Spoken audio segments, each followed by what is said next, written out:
अगर यदि आप लोग एसएससी जीडी का तैयारी करते हैं या तो फिर जिन बच्चों का जिन एस्पिरेंट का इस साल सिलेक्शन होने वाला है, यानी कि 2024 में जो वैकेंसी आया था लगभग 50,000 के आसपास, उसमें अगर यदि उनका इन साल सिलेक्शन होने वाला है, जिनका एग्ज़ाम और जो होता है फिजिकल वगैरह वो क्लियर हो चुका है, सिर्फ मेडिकल बचा हुआ है, तो उनके लिए ये वीडियो बहुत ही ज़्यादा इंपॉर्टेंट होने वाला है। इंपॉर्टेंट कैसे होने वाला है? क्योंकि आज हम बात करने वाले हैं एसएससी जीडी के जो जॉब होता है उसका जॉब प्रोफाइल के बारे में। जॉब प्रोफाइल बोले तो क्या उसमें सिलेक्शन, सबसे पहले तो नॉर्मल सी चीज़ बात करेंगे हम, यानी कि सिलेक्शन प्रोसेस वगैरह छोटा सा एक पार्ट होगा उसका, सिलेक्शन प्रोसेस वगैरह नॉर्मल सा चीज़ बताएंगे, क्योंकि जो नए स्टूडेंट्स हैं, जो लोग एसएससी जीडी का प्रिपरेशन कर रहे हैं, जिनका सिलेक्शन नहीं हुआ है, उनके लिए वो भी चीज़ महत्वपूर्ण है। बाकी बात बचा आगे का वीडियो, तो उसमें हम आप लोग को ऐसा ऐसा चीज़ बताएंगे एसएससी जीडी का जो वैकेंसी होता है उसका जॉब प्रोफाइल के बारे में कि आप लोग को भी शायद पता नहीं होगा। जो लोग का सिलेक्शन होने वाला है इन साल, शायद उनको भी पता नहीं होगा। ऐसा ऐसा सवाल आज आप लोग के लिए लेकर आए हैं। टोटल जॉब प्रोफाइल से A to Z जानकारी आपको देंगे।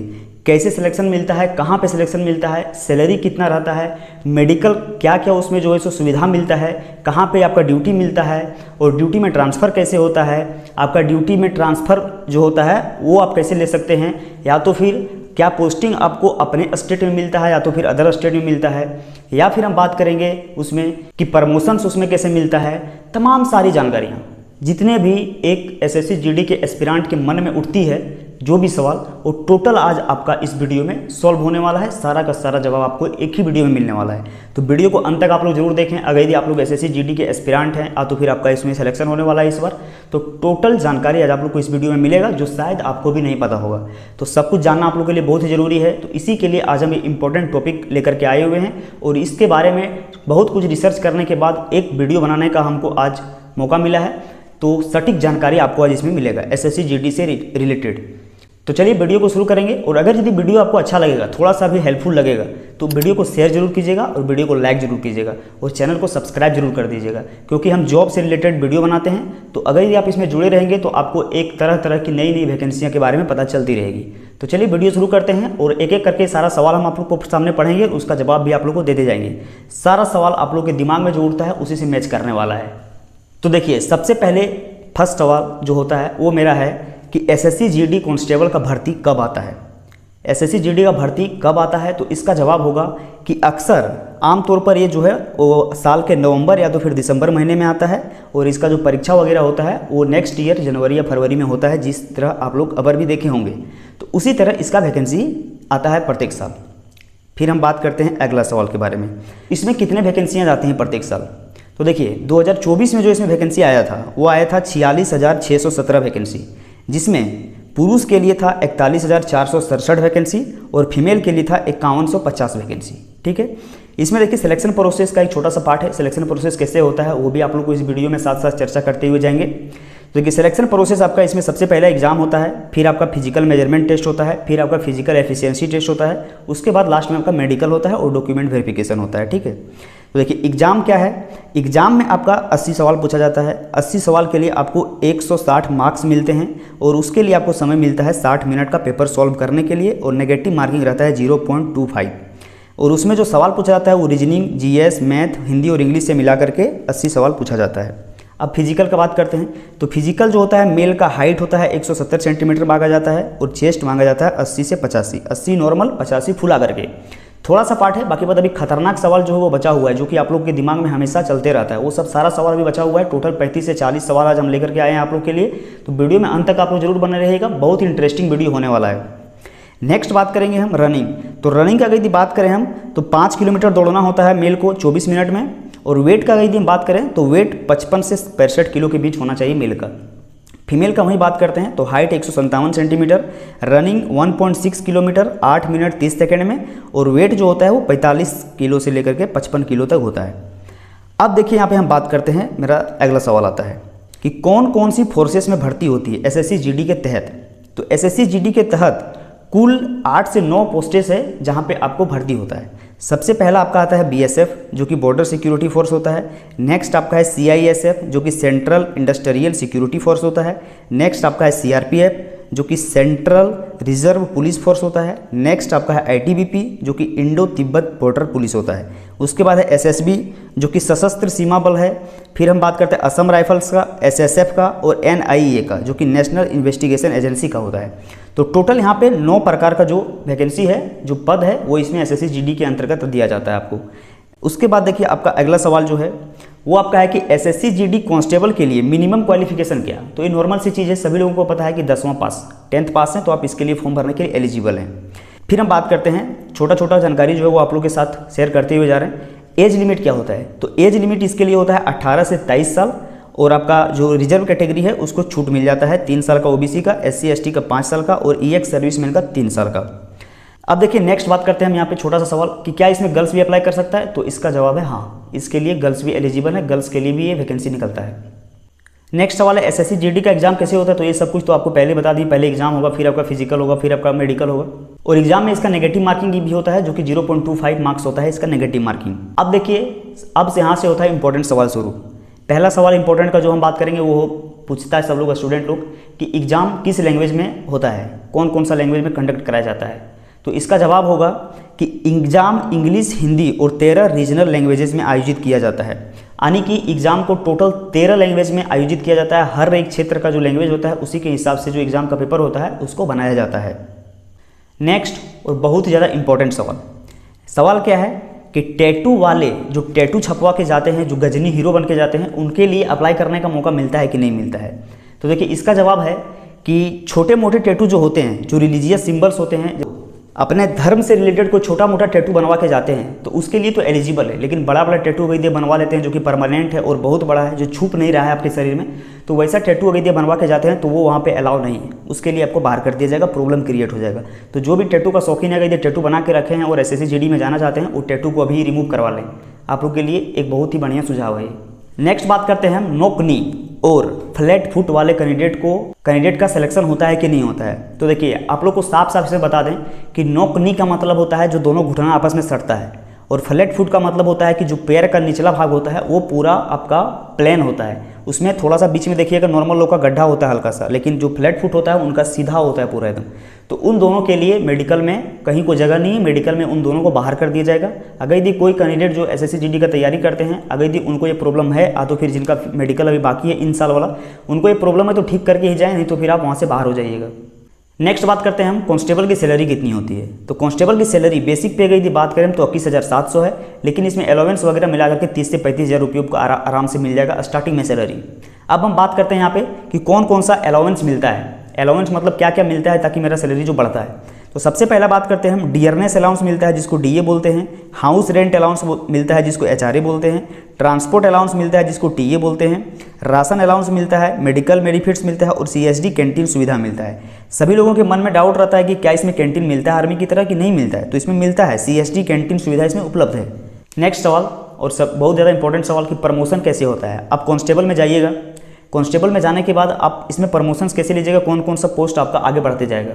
तो देखिए आप जाइएगा कांस्टेबल में, उसके बाद आपका प्रमोशन होगा हेड कांस्टेबल में, हेड कांस्टेबल के बाद आप बनिएगा एएसआई, उसके बाद बनिएगा एसआई, फिर आप बनिएगा इंस्पेक्टर। तो ये टोटल पोस्ट होता है जो कि आप कांस्टेबल से सीधा इंस्पेक्टर तक जा सकते हैं, इतना प्रमोशन इसमें होता है।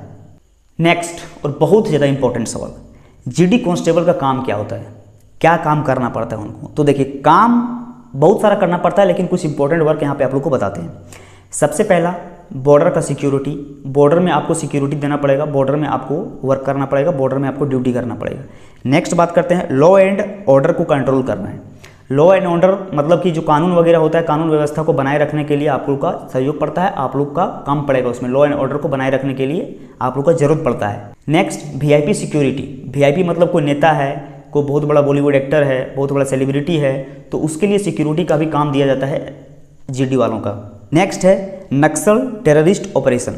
नक्सल टेररिस्ट ऑपरेशन मतलब कोई आतंकवादी वगैरह घुस गया देश के अंदर कहीं पर भी, तो कहीं पर भी आप लोग को भेज सकता है ऑपरेशंस करने के लिए नक्सलवादी के साथ। नेक्स्ट है डिजास्टर रिलीफ ऑपरेशन। डिजास्टर का मतलब होता है आपदा प्रबंधन। आपदा मतलब क्या होता है, कहीं सुनामी आ गया, कहीं बाढ़ आ गया, कहीं कुछ हो गया ऐसा घटना जिससे बहुत सारे लोग प्रभावित हो रहे हैं, तो वहाँ पे आपको रेस्क्यू वगैरह करने के लिए भेजा जाएगा। ये होता है नॉर्मल सा जीडी का काम।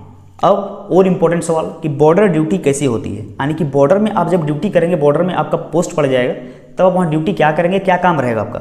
तो सबसे पहले वहाँ पे काम रहता है बॉर्डर में घुसपैठ रोकना। घुसपैठ रोकने का मतलब क्या है कि कहीं दूसरे देश जहाँ पे हम बॉर्डर पे ड्यूटी कर रहे हैं, मेरा दुश्मन देश जो है, मेरा बगल का देश जो, वहाँ से घुसपैठ करके कोई मेरा भारत में तो नहीं आ रहा है, उसको रोकना है आपको। नेक्स्ट तस्करी को रोकना है। बहुत सारा का तस्करी होता है, बहुत, जैसे मान के चलिए कहीं तस्करी हो रहा है जो कि बैन है हमारे इंडिया में, उस चीज़ का तस्करी हो रहा है, जैसे बहुत सारा होता है नशीला पदार्थ वगैरह वगैरह होता है, बहुत कुछ होता है, तो वो तस्करी हो रहा है तो वो आपको रोकना है। और आपको 24/7 बॉर्डर में पेट्रोलिंग करना है। ड्यूटी बदल बदल के, एक ही जन को नहीं रहता है, ड्यूटी घंटा वाइज होता है, हावर वाइज होता है, तो ड्यूटी बदल बदल के आपको करना है और बॉर्डर में 24/7 आपको जो है पेट्रोलिंग करना है। ये काम होता है बॉर्डर पे जीडी का। नेक्स्ट में देखिए, अब बात करेंगे कि लॉ एंड ऑर्डर ड्यूटी में क्या करना पड़ता है। लॉ एंड ऑर्डर, कानून व्यवस्था को बनाए कर रखने के लिए आपका क्या काम पड़ता है उसमें। तो देखिए उसमें आपका काम पड़ता है इलेक्शन ड्यूटी, वोटिंग वगैरह होता है, वहाँ पे आपका ड्यूटी दिया जाता है बूथ पे।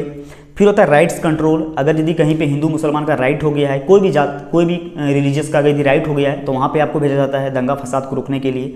नेक्स्ट होता है क्राउड मैनेजमेंट, कहीं बहुत सारा भीड़ है, उग्र भीड़ है, कोई घटना घट गया है जहाँ पे भीड़ बेकाबू हो रहा है, तो वहाँ पे आपको भेजेगा भीड़ को काबू करने के लिए।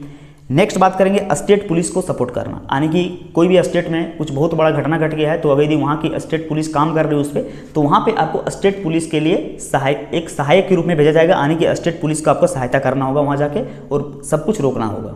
नेक्स्ट हम बात करेंगे कि CISF में एयरपोर्ट सिक्योरिटी का काम कैसे होता है। जैसे CISF लोग का बहुत सारे लोगों का एयरपोर्ट वगैरह में मिलता है, तो एयरपोर्ट में उनका क्या सिक्योरिटी रहता है, क्या काम करना होता है। तो देखिए सबसे पहला तो आपका पैसेंजर्स की चेकिंग करना, पैसेंजर्स का जैसे जो आता है जाता है उनका चेक करना। फिर आपका लगेज की सिक्योरिटी, सामान जो होता है पैसेंजर लोग का उसका सिक्योरिटी देना आपको। फिर दूसरा जो होता है सबसे इंपॉर्टेंट काम, वो होता है एयरफील्ड और VIP लंग की सुरक्षा। अब आप लोग को एयरफील्ड और VIP लंग के बारे में नहीं पता होगा तो हम आप लोग को बता देते हैं। देखिए एयरफील्ड क्या होता है। एयरफील्ड होता है कि हवाई अड्डे का वो पूरा क्षेत्र जहाँ रनवे, पार्किंग एरिया, जहाँ विमान खड़े रहते हैं और एयरक्राफ्ट से जुड़ा संचालन काम होता है, वहाँ पे एक जो होता है वो VIP प्लेस होता है जिसको हम लोग बोलते हैं एयरफील्ड, वहाँ पे आपको बढ़िया से ड्यूटी करना है। और VIP लंग के बारे में यदि बात करें तो हवाई अड्डा का एक विशेष क्षेत्र होता है VIP लंग, जहाँ पर मंत्री, उच्च अधिकारी, सेलिब्रिटी या अन्य महत्वपूर्ण व्यक्ति ठहरते हैं, उसको बोलते हैं हम लोग VIP लंग, जो कि एयरपोर्ट के अंदर होता है। तो वहाँ पे आपको बढ़िया से सिक्योरिटी देना है।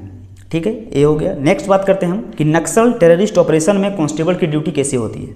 तो देखिए आपको सबसे पहला आपको सर्च ऑपरेशन देना है। सर्च ऑपरेशन के बाद आपका एरिया डोमिनेशन देना है। जैसे मान के चलिए कि कोई नक्सल टेररिस्ट का एरिया है जहाँ पे आपका ड्यूटी पड़ गया है और वहाँ पे नक्सल वगैरह का कुछ जैसे घटना होते रहता है, मान के चलिए कोई बम फोड़ दिया नक्सल लोग, ऐसा कुछ घटना होते रहता है, तो वहाँ पे आपको ड्यूटी कैसे करना है। तो सबसे पहले वहाँ पे आपको सर्च ऑपरेशंस करना होगा। नेक्स्ट में आपका एरिया डोमिनेशन करना होगा। एरिया डोमिनेशन करने का मतलब होता है कि जो पूरा इलाका है वहाँ का, उसमें लगातार आपको गश्त करना होगा, निगरानी रखना होगा, ताकि दुश्मन और आतंकवादी या अपराधी इस इलाके में सक्रिय ना हो सके। ठीक है, जहाँ पे नक्सल एरिया रहता है वहाँ पे। उसके बाद होता है कि रोड ओपनिंग पार्टीज करना होगा आपको। इसका मतलब होता है जब किसी रोड से सेना, पुलिस, VIP या काफिला गुजरता है तो पहले जवानों की एक टीम जाकर उस सड़क को चेक करती है, वो होता है रोड ओपनिंग पार्टीज।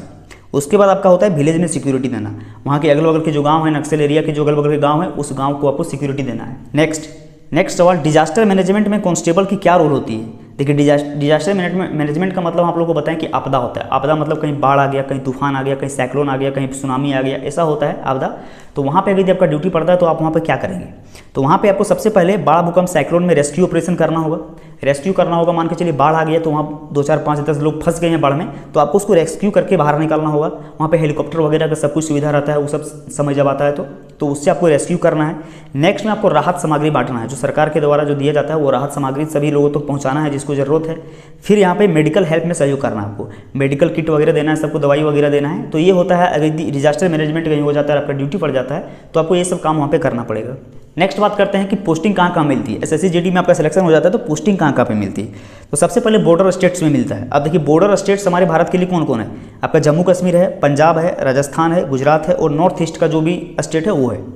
फिर आपको मेट्रो सिटीज में मिलता है। मेट्रो सिटी जो हमारा जैसे दिल्ली, मुंबई, कोलकाता, चेन्नई वगैरह जो भी मेट्रो सिटी है, वहाँ पे आपका मेट्रो सिटी में आपका जो है सो मिल सकता है। मेट्रो स्टेशन के अगल बगल वहाँ पे आपका ड्यूटी मिल सकता है। या तो फिर नक्सल एरिया, जैसे झारखंड, छत्तीसगढ़, ओडिशा, बिहार वगैरह नक्सल एरिया है, तो वहाँ पे आपका नक्सल प्रभावी क्षेत्र में आपका ड्यूटी मिल सकता है। सबसे बड़ा सवाल जो कि सब लोग बात करते हैं कि होम स्टेट में पोस्टिंग मिलती है या ऑल इंडिया में।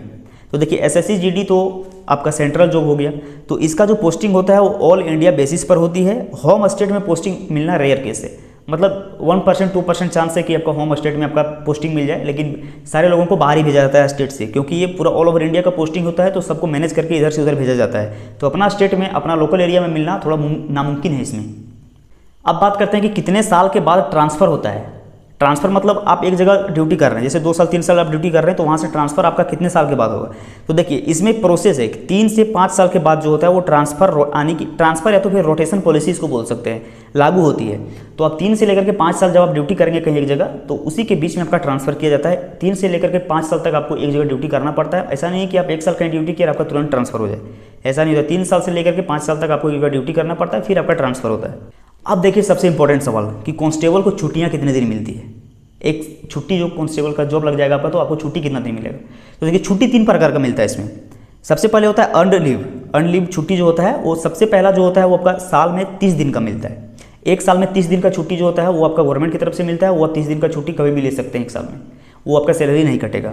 नेक्स्ट होता है कैजुअल लीव। कैजुअल लीव का मतलब होता है कि 8 दिन का सैलरी नहीं कटता है, मतलब 8 दिन आप छुट्टी ले सकते हैं। अगर ये आपको कुछ इमरजेंसी वगैरह पड़ गया तो आप कैजुअल लीव ले सकते हैं 8 दिन के लिए। बाकी बात 8 दिन का आपका सैलरी नहीं कटेगा। 8 दिन के बाद आपका 9 दिन 10 दिन रहेंगे तो आपका सैलरी कटने लगेगा। 8 दिन का सैलरी फिर रहता है कैजुअल लीव में। और अगर यदि मेडिकल लीव लेते हैं आप, मेडिकल लीव आपको कैसे मिलता है, आवश्यकता अनुसार मिलेगा हेल्थ इशू होने पर। जैसे मान के चलिए आपको चोट लग गया, कहीं पे पैर में कट मार गया, कहीं पे आपका बुखार हो गया, ठीक नहीं हो रहा है, तो डॉक्टर की सलाह से आपको जो है मेडिकल लीव दे दिया जाता है वहाँ से, और उसके लिए भी आपका सैलरी नहीं कटता है। नेक्स्ट बात करेंगे CSD कैंटीन का फ़ायदा क्या है। देखिए CSD कैंटीन का फ़ायदा इसमें मिलता है कि नहीं, तो आप लोग को पहले ही बता दिए कि हाँ इसमें CSD कैंटीन का फ़ायदा मिलता है। नेक्स्ट बात करेंगे, और बहुत इंपॉर्टेंट सवाल होने वाला है कि मेडिकल फैसिलिटी सिर्फ कांस्टेबल को मिलती है या उसके पूरे परिवार को मिलती है। तो बहुत सारे लोगों के मन में डाउट रहता है कि शायद हम ड्यूटी पे जाएंगे तो शायद मेरा ही मेडिकल जो फ्री वगैरह रहता है, जो मिलता है सुविधा हो, तो ऐसा कुछ नहीं है। इसमें जो है मेडिकल सुविधा पूरे परिवार को मिलता है, यानी कि आपके परिवार के अंदर जो आपके माँ हैं, आपके पिताजी हैं, आपके बच्चे हैं, उन सारे लोगों को मेडिकल की सुविधा फ्री में मिलती है गवर्नमेंट की तरफ से। तो आप लोग की टेंशन मत लीजिएगा कि सिर्फ मेरे को ही मेडिकल मिलेगा, सबको मिलेगा, पूरा फैमिली को मिलेगा। और अगर वीडियो यदि आप लोग को अच्छा लग रहा होगा, इंटरेस्टिंग लग रहा होगा, अगर ये जानकारी भरी वीडियो लग रहा होगा, तो वीडियो को शेयर जरूर कीजिएगा और चैनल को सब्सक्राइब जरूर कीजिएगा। अब नेक्स्ट सवाल हम बात करते हैं कि SSC GD से आगे प्रमोशंस एग्ज़ाम कौन कौन से हैं। जैसे आप SSC GD में पोस्टेड हो जाते हैं, आपका सिलेक्शन हो जाता है, तो अगर यदि आप उसमें एग्ज़ाम दे करके आप जो वो प्रमोशंस लेना चाहते हैं तो क्या एग्ज़ाम देना पड़ता है आपको। तो देखिए सबसे पहले बात करते हैं कि LDCE यानी कि लिमिटेड डिपार्टमेंटल कम्पिटिटिव एग्जाम्स होता है। आपका डिपार्टमेंटल होता है, सिर्फ डिपार्टमेंटल के लिए निकाला जाता है। जितने भी लोग सेलेक्टेड हैं उनके लिए निकाला जाता है, तो आप उस एग्ज़ाम में दे सकते हैं, और उस एग्ज़ाम में आप दे करके हेड कांस्टेबल, ASI, SI पदों के लिए जा सकते हैं।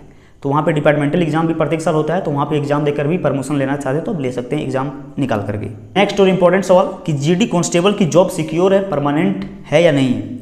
तो इसका साफ साफ जवाब है कि इसका जो जॉब है वो परमानेंट है, 60 साल तक है। इसका अग्निवीर का नहीं है। अग्निवीर तरह जो 4 साल का है वो इसमें नहीं है, इसमें 60 साल परमानेंट जॉब होता है। अब बहुत ही इंपॉर्टेंट सवाल कि पेंशन या रिटायरमेंट बेनिफिट्स मिलते हैं क्या।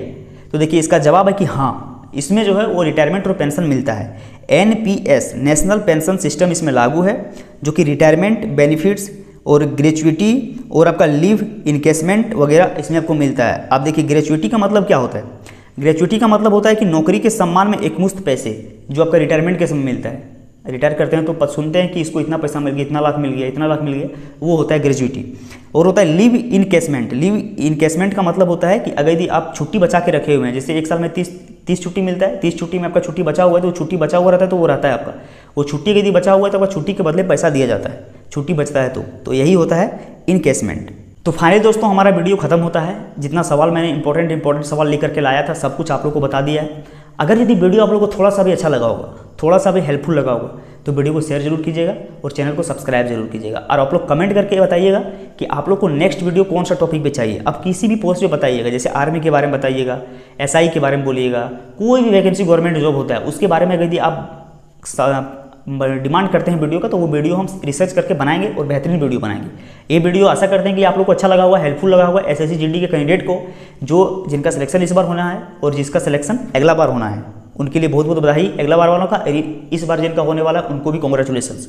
बहुत ही ज़्यादा मेहनत किया था आप लोगों ने, जिसका फल आप लोग को मिलने जा रहा है 2025 में। तो बहुत बहुत धन्यवाद आप लोग को। तो कमेंट करके आप लोग जरूर बताइएगा वीडियो आप लोग को कैसा लगा। तो फिर मिलते हैं आप लोग से अगली वीडियो में, तब तक के लिए जय हिंद, वंदे मातरम।